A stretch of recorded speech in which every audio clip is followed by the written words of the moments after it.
Hello everyone, welcome to my new videos में आपका स्वागत है। आज हम सीटेट का क्वेश्चन आंसर करने वाले हैं, जो कि सीटेट का क्वेश्चन आंसर जो कि सचिन सर के द्वारा ये बुक लिखा गया है और यही हम क्वेश्चन आंसर करने वाले हैं, जो कि पेपर 1 पेपर 2 दोनों के लिए मस्त है, एकदम झक्कास। आगे चलते हैं सीडीपी का।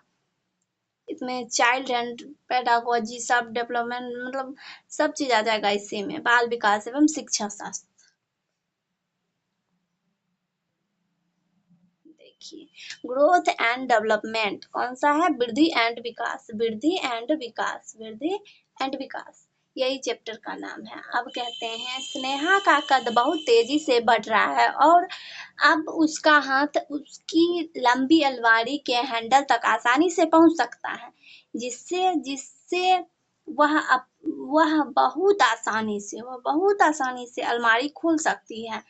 स्नेहा के कद में बदलाव कहा जाता है डैश, यानी कि पार तो नहीं होगा। पार मतलब आगे जाना होता है, सीखना तो बिल्कुल नहीं होगा। अनुकूलन मतलब कहीं जाके अनुकूलित हो जाना। वृद्धि होगा तो शरीर बढ़ेगा, उसके बाद ही वो अपना बदलाव करेगी शरीर में। जब वृद्धि होगा तो वह अलमारी तक पहुंच सकती है। क्वेश्चन देखिए, इसका अंदर वृद्धि हुआ, वृद्धि मात्रात्मक होता है, परिपक्वता होता है, उसके बाद ये धीरे धीरे रुक रुक के चलता है। क्वेश्चन नंबर 2, किस आयु में बच्चे शब्दों के खेल में शामिल हो सकते हैं और ऐसे चुटकुलों और पहेलियों को पसंद कर सकते हैं जिनमें शब्दों का खेल शामिल होता है? वो होता है 7 वर्ष में। 7 वर्ष में बच्चे को ये मालूम हो जाता है कि शब्द, पहेलियां, चुटकुला ये सब आसानी से समझ सकता है, आसानी से समझ सकता है। अब ये रहा क्वेश्चन नंबर 3, प्रारंभिक बाल्यावस्था में वृद्धि डैश और सोच डैश है, जबकि मध्य बाल्यावस्था में वृद्धि डैश और सोच डैश है। यहाँ पे प्रारंभिक बाल्यावस्था में स्थिर होगा और कुछ सोच जो है कुछ हद तक आत्म केंद्रित हो जाता है। उसके बाद वृद्धि में धीमी, थोड़ा सा तो धीमी, स्लो, एकदम स्पीड तो होते ही रहता है। उसके बाद सोच तार्किक होता है, मतलब चिंतन मतलब थिंकिंग करने वाला। इसका आंसर 2 होगा आंसर।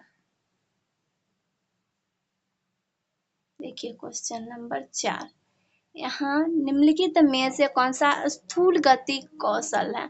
स्थूल मतलब होता है पूरा बॉडी काम करता है, और सूक्ष्म मतलब छोटा छोटा, जैसे हाथ से लिखना हो गया, बुनाई करना हो गया, मतलब कागज, मतलब कॉपी कलम, कुछ भी हाथ से बनाता है ना। जैसे देखिए इधर भी होगा ऑप्शन में, एक कागज पर वृत्त को रूपरेखा अनुसार काटता है, तो ये एक तरह सूक्ष्म हुआ।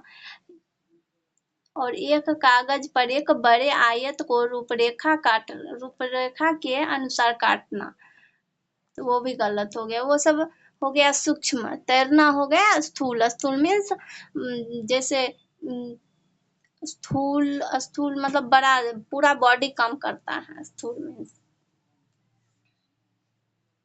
क्वेश्चन 5, भौतिक वृद्धि और विकास, भौतिक वृद्धि और विकास विकास के डैश और डैश सिद्धांत का पालन करते हैं।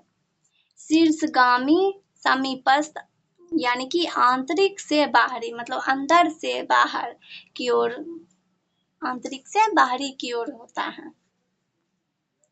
इसका हो गया 2 आंसर, 2 नंबर। अब क्वेश्चन 6,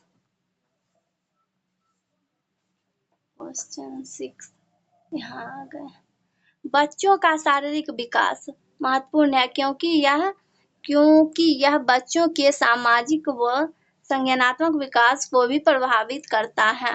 सही बात है, बच्चों का शारीरिक विकास महत्वपूर्ण होता है क्योंकि बच्चों को सामाजिक, संवेगान यानी संज्ञानात्मक मतलब थिंकिंग, सब एक दूसरे से कनेक्ट रहता है, तभी तो प्रभावित करेगा।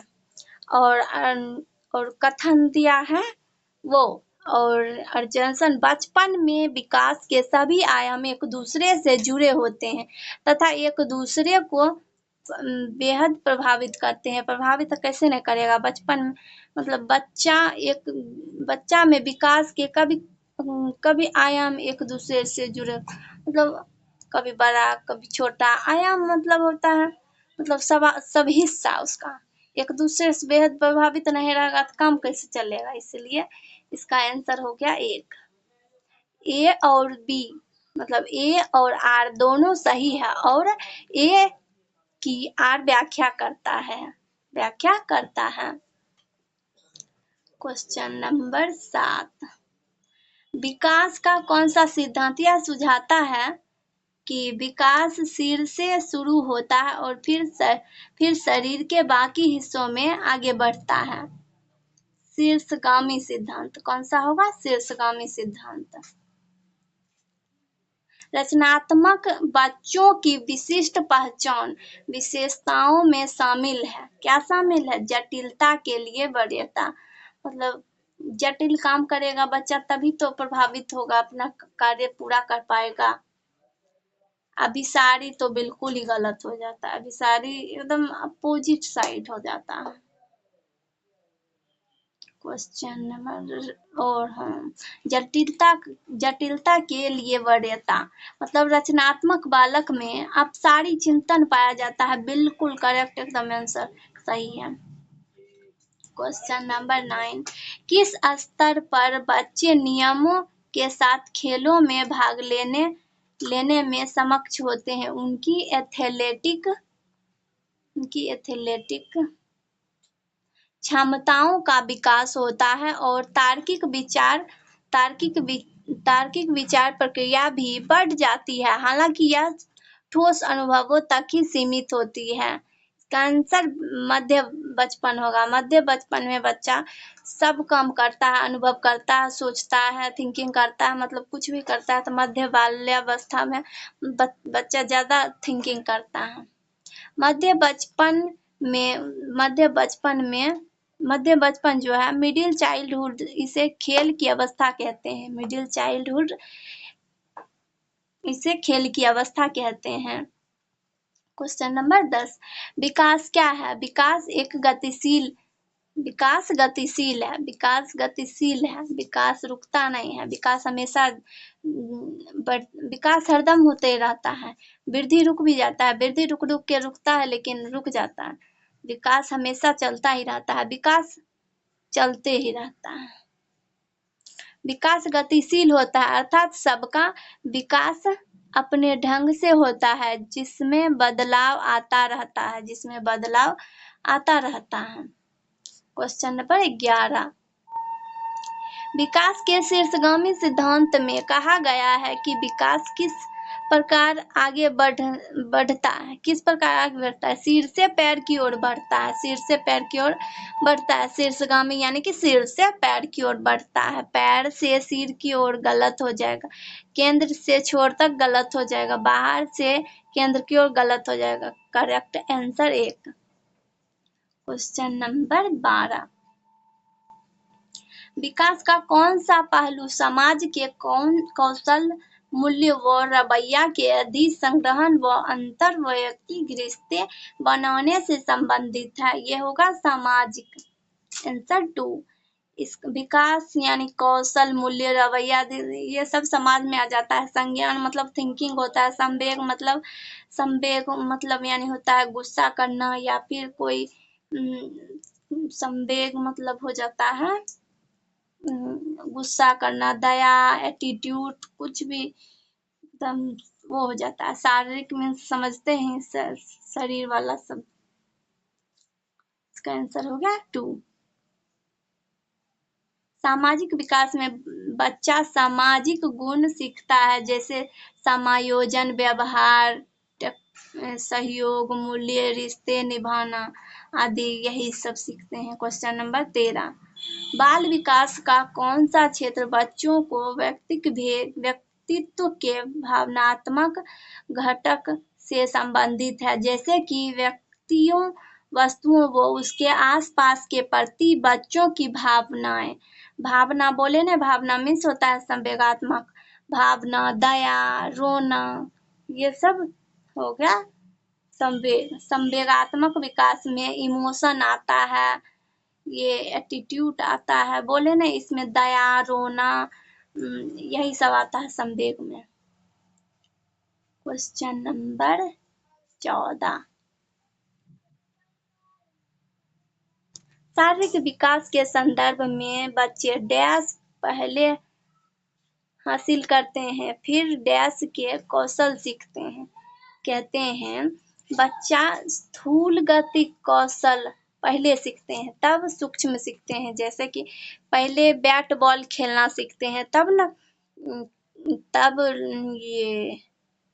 तब हाथ से पकड़ के खेलते हैं। पहले पूरा शरीर काम करता है, तब ना पेन पकड़ते हैं। यही बोलते हैं स्थूल गति कौशल से सूक्ष्म गति कौशल की ओर बढ़ते हैं। तो इसका आंसर 1 हो गया। शारीरिक विकास में बच्चा पहले बड़ी वस्तुओं का प्रयोग करता है, उसके बाद उंगलियों से कार्य करता है, सही बोले ना। क्वेश्चन नंबर 15, बाल विकास के समकालीन सिद्धांत बच्चों के बारे में क्या समझ रखते हैं? बच्ची कोरी प्लेट है जिन्हें वातावरण के अनुकूल पूरी तरह से ढाला जा सकता है। बिल्कुल गलत। बच्चे कभी कोरी पट्टी होवे नहीं करते हैं, बच्चे कभी कोरी पट्टी होते ही नहीं हैं। बच्चे सक्रिय उद्देश्य प्राणी है जिनकी अपने खुद के विकास में महत्वपूर्ण भूमिका है। बिल्कुल राइट। बच्चों के विकास की व्यवस्थित योजना जन्मजात होती है जिसे बदला नहीं जा सकता है। गलत ये भी होगा। बच्चों के विकास की दिशा आनुवंशिक रूप से क्रमोदेशित होती है जिसे बदलने के लिए कुछ भी नहीं कर सकते। ये भी गलत। समकालीन सिद्धांत के अनुसार बच्चे सक्रिय ज्ञान के निर्माता होते हैं जो ज्ञान का निर्माण स्वयं करते हैं। बिल्कुल राइट। क्वेश्चन नंबर अब रहने देते हैं यहीं तक। सो गाइज, आप लोगों को वीडियो अगर अच्छा लगे तो लाइक एंड सब्सक्राइब जरूर कीजिए